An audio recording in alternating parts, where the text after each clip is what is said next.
സംസ്ഥാന ചലച്ചിത്ര അക്കാദമി സംഘടിപ്പിക്കുന്ന 29ാമത് കേരള രാജ്യാന്തര ചലച്ചിത്രമേളയുടെ ഭാഗമായി കയ്യൂരിൽ ടൂറിംഗ് ടാക്കീസ് വിളംബര ജാഥ നടത്തി.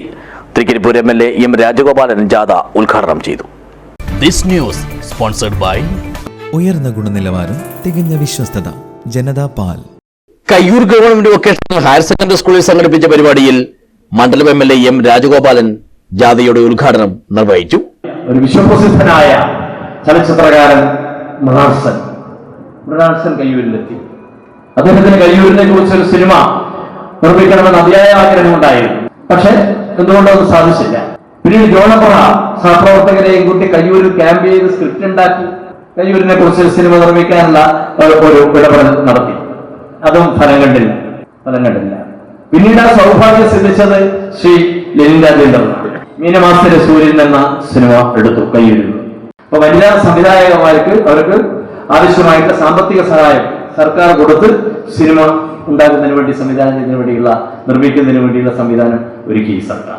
അതുപോലെ ഈ മേഖലയിൽ പോയ കാലങ്ങൾ വ്യത്യസ്തമായി ചലച്ചിത്ര വികസന കോർപ്പറേഷനായാലും അതുപോലെ തന്നെ ചലച്ചിത്ര അക്കാദമി ആയാലും എങ്ങനെയെല്ലാം കലാമൂല്യമുള്ള സിനിമകൾ നിർമ്മിക്കാനും സിനിമയുമായി കൂടുതൽ ഏറ്റവും പ്രധാനപ്പെട്ട ശക്തമായ ഒരു സംവേദനോപാധി എന്ന നിലയിൽ സിനിമയെ പ്രയോജനപ്പെടുത്താൻ കഴിയുന്നതിനെ കുറിച്ചെല്ലാം ചർച്ച ചെയ്ത് ചടങ്ങിൽ ചലച്ചിത്ര അക്കാദമി ചെയർമാൻ പ്രേംകുമാർ അധ്യക്ഷനായി. നടന്മാരായ PP Kunhikrishnan, advocate C Kapoor, Rajesh Neekodan, Chitra Nair, Rajeesh Prathavoor, CBK Thomas എന്നിവരെ പരിപാടിയിൽ ആദരിച്ചു. സന്തോഷ് കീഴാറ്റൂർ, നീലേശ്വരം ബ്ലോക്ക് പഞ്ചായത്ത് പ്രസിഡന്റ് മാധവൻ മണിയറ, നീലേശ്വരം നഗരസഭാ ചെയർപേഴ്സൺ M. ശാന്ത, ജില്ലാ പഞ്ചായത്ത് അംഗം CJ സജിത്, ബ്ലോക്ക് പഞ്ചായത്ത് അംഗം PB ശിവ, ചലച്ചിത്ര അക്കാദമി അംഗം പ്രദീപ് ചൊക്ലി, PK ബൈജു, അരവിന്ദൻ ബാണിക്കോത്ത്, K. രാധാകൃഷ്ണൻ എന്നിവർ സംസാരിച്ചു.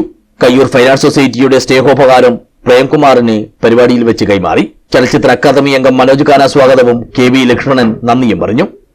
തുടർന്ന് നൻപകൽ നേരത്ത് മയക്കം സിനിമാ പ്രദർശനവും നടന്നു. ഡിസംബർ 13 മുതൽ 20 വരെ തിരുവനന്തപുരത്താണ് രാജ്യാന്തര ചലച്ചിത്രമേള. News bureau, Cheruvathur.